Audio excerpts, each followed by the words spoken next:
আমাদের বাংলাদেশে কোরআন আছে কিন্তু কোরআনের সমাজ নাই। এই কোরআনের সমাজ কায়েম করতে গিয়া আমাদের নবীর নাতি হোসেন রাদিয়াল্লাহকে শাহাদতের পিয়ালা পান করতে হয়েছে শুধু কোরআনের রাজ কায়েম করার জন্য। সুবহানাল্লাহ কোন না কেন? আপনারা জানেন ৭২ জন সঙ্গী নিয়ে যখন কারবালার প্রান্তরে, একটু মনোযোগ দিয়ে শুনবেন, ৪,০০০ সৈনিক সশস্ত্র অবস্থায় চারিদিকে অ্যাটাক করেছে। ফোরাত কোলের পানি বন্ধ করে দিয়েছে, ফোরাতের পানি বন্ধ, চারিদিকে সৈন্যগুলো তরবারি তাক করে আছে, তীর ধনুক তাক করে আছে। আর ৭২ জন সঙ্গী নিয়ে হোসেন রাদিয়াল্লাহ একটা তাঁবু টাঙ্গাইছে। এমন সময় গভীর রাত্রে ২ জন সাহাবী হোসেন রাদিয়াল্লাহর কাছে গেছে। একটার নাম হলো আব্দুল্লাহ ইবনে মাসউদ আর একটা হলো আব্দুল্লাহ ইবনে ওমর। ২ জন সাহাবীকে বলে, হোসাইন, খামাকা গন্ডগোল করে কি হবে, বরং তুমি মুখে মুখে ইয়াজিদকে মেনে নাও, মুখে মুখে ইয়াজিদকে মেনে নাও। আর মুখে মুখে যদি বলো ইয়াজিদকে মেনে নিলাম, তাহলে ৭২ সঙ্গী নিয়ে তুমি মদিনায় যাইতে পারবা। আর ইয়াজিদকে যদি না মানো, তাহলে তোমার সমস্ত সঙ্গীদেরকে তারা অ্যাটাক করবে, হত্যা করবে। এখন বলো হোসাইন, তুমি কি করবা? একটু মনোযোগ দিয়ে শুনবেন। ইন্না নাহনু নাযালনা যিকরা বোঝানোর জন্য বলতেছি।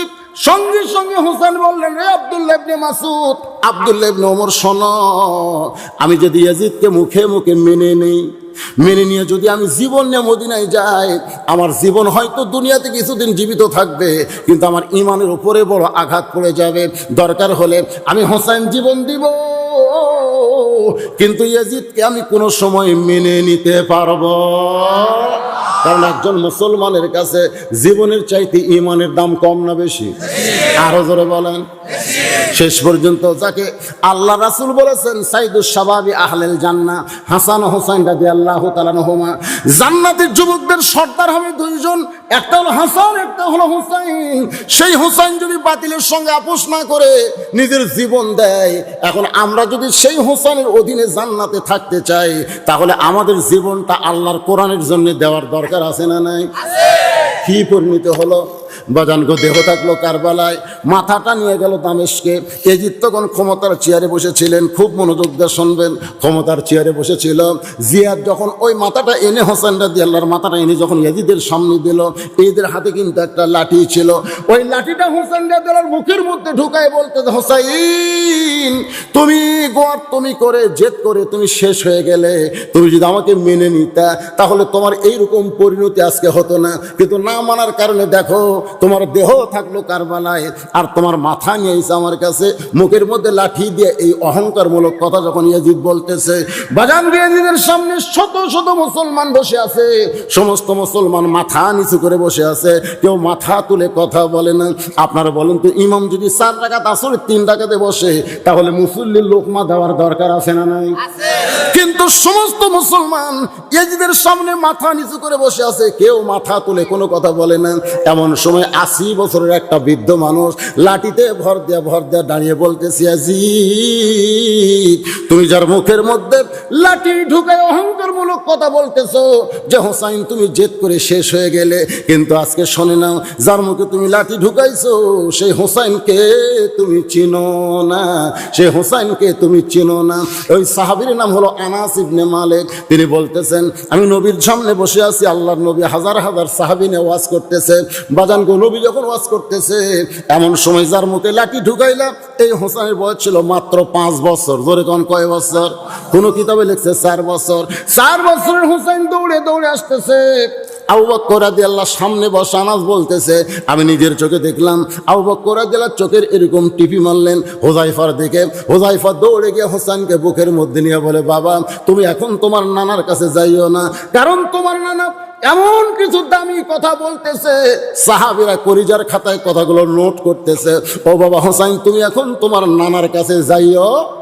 এই কথা বলে যখন হোসেনকে হুযায়ফা বুকের সঙ্গে জাপটে ধরে, হোসেন চিল্লায় বলে, রে নানার সাহাবীরা, আমার নানাকে চিনো বলে তোমরা আমাকে নানার কাছে যাবার দিচ্ছ না, কিন্তু আজকে আমাকে চিনো না বলে আমাকে নানার কাছে ছাইড়া দাও না। তোমরা শুনে নাও, ওই বক্তা নানার চাইতে আমি হোসাইন কোনো অংশে ছোট না। আনাস বলে, ইয়াজিদ, যার মুখের মধ্যে লাঠি ঢুকাইয়া তুমি বললে হোসাইন শেষ হয়ে গেছো, একটু মনোযোগ দা শোনো, তুমি যদি চিনতে তাহলে এরকম বেয়াদবি কথা তুমি বলতে পারতা না। এমন সময় আনাস বলে, আমার পাশে হোসেন এবং আলী বসেছিল, এক দৌড়ে গিয়া হোজাইফার কোল থেকে কাইরা নিয়ে মুখে একটা ঠাসি মারছে। আপনাদের কাছে জানতে চাই, আল্লাহ রাসূল বলেছেন, লা ইউমিনু আহাদুকুম হাত্তা কুনা আহাব্বা ইলাইহি মিন নাফসিহি। রাসূল বলতেছেন, প্রকৃত মুমিন যদি হবার চাও, নিজের জীবনের চাইতেও আমি রাসূলকে বেশি ভালোবাসতে হবে। এখন আপনারা বলেন তো, আলীর কাছে হোসাইন বেশি দামি না আল্লাহর নবী? হযরত আলী হোসেনকে বেশি ভালোবাসে না আল্লাহর নবীকে বেশি ভালোবাসে? নবীর ভালোবাসা করি যায়নি। হোসেন মুখে এত দূরে একটা ঠাসি মেরে বলতেছে, ওরা ফায়না লেখা জিকরাক। আল্লাহ কোরআন কারিমের মধ্যে বলেছেন, আমার পরে আমার নবীর চাইতে শ্রেষ্ঠ মানুষ দুনিয়াতে আর কেউ কোনোদিন হবে না।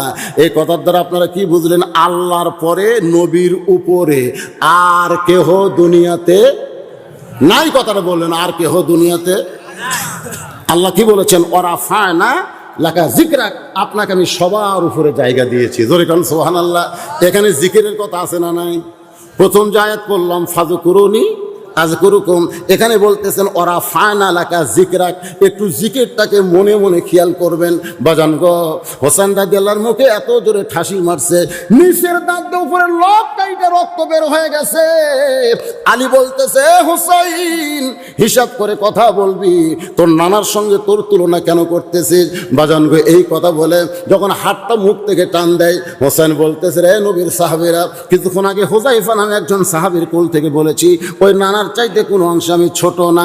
এখন বাবার কোল থেকে আমি বলতেছি, ওই নানার চাইতে আমি হোসাইন অনেক বড়। যেই কইছে অনেক বড়, আপনারা তো সুবহানাল্লাহ কইলেন। যে রাস্তা দিয়ে গেলে শয়তান 40 দিন যায় না, তার নাম কি? ওমর ফারুক দাঁড়িয়ে বলতেছেন, আলী, তোমার হোসাইন নবীর সঙ্গে যেই বেয়াদবি করতেছে, এই বেয়াদবি পৃথিবীর অন্য কোনো সন্তান যদি করত, আমি 2 পা ধরে হেঁচকা টান দিয়ে ওরে 2 টুকরা করে ফেলতাম।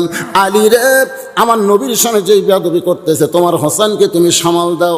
আনাস বলে, ইয়াজিদ, যার মুখে লাঠি ঢুকায় তুমি তাচ্ছিল্য করতেছ, ওই হোসেনকে বুকের মধ্যে নিয়ে আলী যখন নবীর দরবার থেকে যাবার চাই, আমি তাকাই দেখি নবী আমার দাঁড়িয়ে ইতিমের মতন 2 কান হাত বাড়ায় বলতেছে, আলী রে, আমার কলিজার টুকরাকে আমার কাছ থেকে আলাদা করিস না, আমার কলিজার টুকরাকে আমার কাছ থেকে আলাদা করিস না।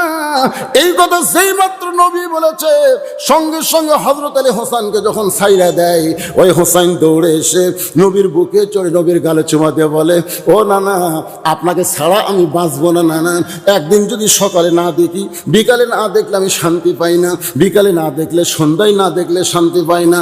নানা গো, গতকাল থেকে আপনাকে দেখতে পাই নাই, আজকে দেখার জন্য আইছি। আপনার একজন সাহাবী আমাকে বুকের মধ্যে নিয়ে আসতে দেয় না। আমি রাগ করে বলেছি, নানার চাইতে কোনো অংশে ছোট না।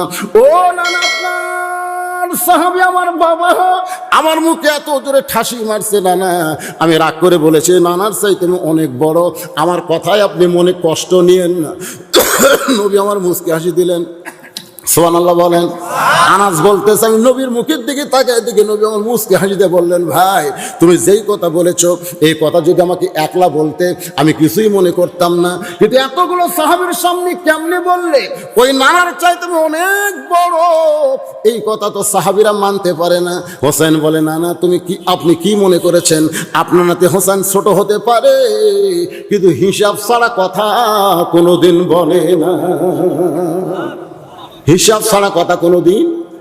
সঙ্গে সঙ্গে ওমর ফারুক দাঁড়িয়ে বলতেছে, হোসাইন, তুমি ছোট্ট মানুষ, তুমি আবার হিসাবের জানো কি? তুমি ছোট্ট মানুষ, তুমি হিসাবের জানো কি? হোসেন বলতেছে, না না, তোমার আর আমার মধ্যে কথা হয়, কিন্তু তোমার সাহাবী এখানে ওমর মাথা মারতেছে। রাসূল মুচকি হাসিতে বললেন, এজলেসিয়া ওমর, ওমর তুমি একটু বসো। আনাস বলে, ইয়াজিদ, তুমি যার মুখের মধ্যে লাঠি ঢুকাইয়া তাচ্ছিল্য করতেছ, তুমি তার যদি চিনতে এইরকম বেয়াদবি তুমি করতে পারতা না। শোনো, যেই মাত্র নবী উমরকে বসায় দিছে। সমস্ত সাহাবীরা অবাক হয়ে নবীর দিকে তাকায় আছে। নবী বললেন, হোসাইন তোমার হিসাবের কথা একটু সাহাবীদের শোনায় দাও। হোসাইন বলে, না না, আমার 1 নম্বর হিসাব হলো আমার বাবা আর আপনার বাবা। বলেন তো না না, আপনার সাহাবীদের সামনে এই 2 বাবার মধ্যে কার বাবা বড়? যেই বলেছে আমার বাবার আপনার বাবা, এই 2 বাবার মধ্যে কার বাবা বড়? সমস্ত সাহাবী থরথর করে কাঁপতেছে। সমস্ত সাহাবীর আশ্চর্য হয়ে চিন্তা করে, এমন হিসাব কোনোদিন নবীর সামনে কেউ বলতে পারবে? এমন যোগ্যতা পৃথিবীর কার আছে? নবী চোখের পানি বের করে বলে, হোসাইন আমার বাবা আব্দুল্লাহ জান্নাত পাবে কি পাবে না এই গ্যারান্টি আমি নবী কোনোদিন দেবার পারবো না। আর হোসেন বাবা আলী শুধু জান্নাত পাবে না, এই দুনিয়াতে 10 জনকে আল্লাহ জান্নাতের সার্টিফিকেট দিয়েছে, তার মধ্যে 4 নম্বর হলো হোসেনের বাবা আলী। আমি নবীর বাবা আব্দুল্লাহর চাইতে হোসেনের বাবা আলী আল্লাহর কাছে কোটি কোটি গুণ বড়। হোসেন বলে, না না, আমার 2 নম্বর হিসাব হলো তোমার মা আর আমার মা। বলো তো না না, বলো তো এই 2 জনের মায়ের মধ্যে কার মা বড়? সমস্ত সাহাবীরা নবীর চেহারার দিকে তাকায় দেখে 2 চোখ দিয়ে দরদর করে পানি পড়তেছে। নবী বলে, হোসাইন রে, আমার মা আমিনা জান্নাত পাবে কি পাবে না এই গ্যারান্টি আমি নবী কোনোদিন দেবার পারবো না, কিন্তু হোসেনের মা ফাতেমা শুধু জান্নাত পাবে না, জান্নাতে নারীদের নেত্রী হবে। মা খাদিজা কি বলতেছেন? জান্নাতি নারীদের নেত্রী ফাতেমা কেন হলো, কোন আমলের কারণে? যতক্ষণ না বলবেন আমি খাদিজা আপনার হাত ছাড়ব মনে আছে না ভুলে গেছেন?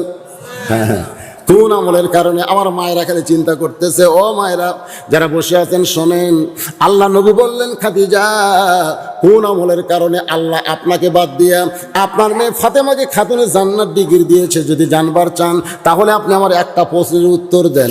খাদিজা বলে, হুজুর কি প্রশ্ন করবেন? বলে, প্রশ্ন হলো আপনার নাকের সাইজ কেমন, এটা দুনিয়ার কত পুরুষ বলতে পারে? আপনার মুখের সাইজ কেমন, এটা দুনিয়ার কত পুরুষ বলতে পারে? আপনার গায়ের রং কেমন, এটা দুনিয়ার কত পুরুষ বলতে পারে? খাদিজা বলতে যে, হুজুর 40 বছর বয়সে আপনাকে যখন স্বামী বলে স্বীকার করলাম, ওই সময় মক্কার সবচাইতে ধনবতী রমণী আমি ছিলাম। এই ধনবতী হওয়ার পিছনে কারণ হলো আমার বাবার অনেকগুলো ব্যবসা ছিল। ওই ব্যবসা দেখাশোনা করতে গিয়া হাজার হাজার পুরুষের সঙ্গে আমার লেনদেন হয়েছে। আমার নাকের সাইজ কেমন ওই পুরুষেরা বলতে পারবে, আমার গায়ের রং কেমন তারা বলতে পারবে, আমার মুখের ঢপ কেমন তারা বলতে পারবে। আল্লাহ রাসূল বলে, খাদিজা তাহলে আপনি স্বীকার করতেছেন হাজার হাজার পুরুষ মানুষ আপনার নাকের খবর, মুখের খবর, গায়ের রং বলতে পারে। এখন বলেন তো আপনার পেটের মেয়ে ফাতেমার চেহারা কেমন, এটা দুনিয়ার কত পুরুষ বলতে পারে? খাদিজা বলতে যে, পর্দানিশী পর্দানিশী পর্দানিশী, আমার ফাতেমা হলো পর্দানিশী। রাসূল বলে, খাদিজা শুধু পর্দানিশী হওয়ার কারণে আল্লাহ আপনাকে বাদ দিয়া আপনার ফাতেমাকে খাতুনে জান্নাত ডিগ্রি দিয়েছে। লিল্লাহি তাকবীর। আপনারা বলেন তো ভাইজান, এই খবর খাতিয়ে জানে? ফাতেমা কি জানে নাকি? এই খবর ঘটছে কিন্তু মক্কায়, এই খবর ঘটেছে মক্কায়। কিন্তু রাসূল হিজরত করে যখন মদিনায় এলেন, মদিনায় অনেক কয়েক বছর থাকার পরে একদিন নবীর ঘরের মধ্যে মা ফাতেমা ঢুকছে। নবী আমার মুস্কি মুস্কি হাসতেছেন। ফাতেমা বলে, বাবা আমি আপনার ঘরে ঢোকার সঙ্গে সঙ্গে আপনি মুস্কি মুস্কি হাসেন কেন? আল্লাহ নবী বলে, ফাতেমা তুমি কি জানো আল্লাহ তোমাকে খাতুনে জান্নাত ডিগ্রি দিয়েছে? যেই বলেছে আল্লাহ তোমাকে খাতুনে জান্নাত ডিগ্রি দিয়েছে, সঙ্গে সঙ্গে ফাতেমা মুস্কি মুস্কি হাসতেছে। রাসূল বলে, ফাতেমা তুমি আবার হাসো কেন? বলে, ইয়া রাসূল আল্লাহ, ও বাবা আল্লাহ আমাকে খাতুনে জান্নাত ডিগ্রি দিয়েছে, এই কারণে আমার মনে আনন্দ লাগতেছে। নবী বললেন, ফাতেমা আল্লাহ তোমাকে খাতুনে জান্নাত ডিগ্রি দিলে কি হবে মা? আল্লাহ তোমার আগে একটা মেয়েকে জান্নাত দিবে। আপনারা তো সুবহানাল্লাহ কইলেন, কিন্তু ফাতেমা সুবহানাল্লাহ কবে? ফাতেমা কান ধরে বলে, বাবা এমন কি আমল করলো মেয়েটার বাড়ি কোন জায়গায়, নাম কি, যে আমল করার কারণে আমার আগে আল্লাহ জান্নাত দিবে। সঙ্গে সঙ্গে ফাতেমা বলতেছে, রাসূল বলতেছে, ফাতেমা ওই যে একটা পাহাড় দেখতেছে, বলে হ্যাঁ। পাহাড়ের সামনে একটা জঙ্গল দেখা যায়, ওই জঙ্গলের সামনে ছোট্ট একটা ঝুপড়ি বাড়ি, ওই বাড়িটা হলো একটা কাঠুরিয়ার বাড়ি। ওই কাঠুরিয়ার বিবি জামিলাকে আল্লাহ তোমার আগে জান্নাত দিবে। সঙ্গে সঙ্গে ফাতেমা বলে, বাবা ওই কাঠুরার মেয়ে বউটা কি আমল করলো, ওই কাঠুরের বউ কি আমল করেছে, যে আমল করার কারণে আমার আগে আল্লাহ তাকে জান্নাত দিবে। এখন কাঠুরের বউ কি আমল করেছে, আমার মা বোনদের জন্য শোনার দরকার আছে না নাই, এজরে তো আছে না নাই। আমি কিন্তু এখানে আমার এক ভাই বলেছে যে একটা ভালো সন্তান যদি পাওয়ার চাই, ভালো একটা মায়ের দরকার। জোরে কোন কিসের দরকার? তাহলে কোন আমল করলে, কোন আমল করলে ওই ফাতেমার আগে জান্নাতে যাবে একটা কাঠুরের বউ? সে আমলটা মা ফাতেমা নবীর কাছে জানতে চায়। আমি আমার মা বোনদের জন্য আমলটাকে যখন পরে নিয়ে আসতেছি, এবার একটু মনোযোগ দিয়ে খেয়াল করেন। রাসূল বলতেছেন, হোসাইন আমার মা আমিনার চাইতে তোমার মা ফাতেমা আল্লাহর কাছে কোটি কোটি গুণ বড়। হোসেন বলে, নানা আমার 3 নম্বর হিসাব হলো তোমার নানা আর আমার নানা। বলো তো নানা, বলো তো এই দুইজন নানার মধ্যে কার নানা বড়?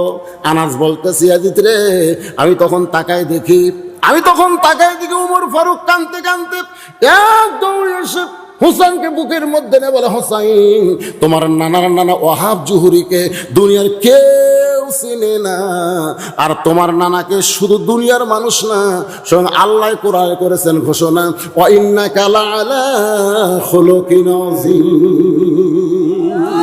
হোসেন বলতেছে, তাহলে নানা বলেন বাবার দিক দিয়ে যদি আমি বড় হই, মায়ের দিক দিয়ে যদি আমি বড় হই, নানার দিক দিয়ে যদি আমি বড় হই, আপনি আমার চাইতে কোন দিক দিয়ে বড়?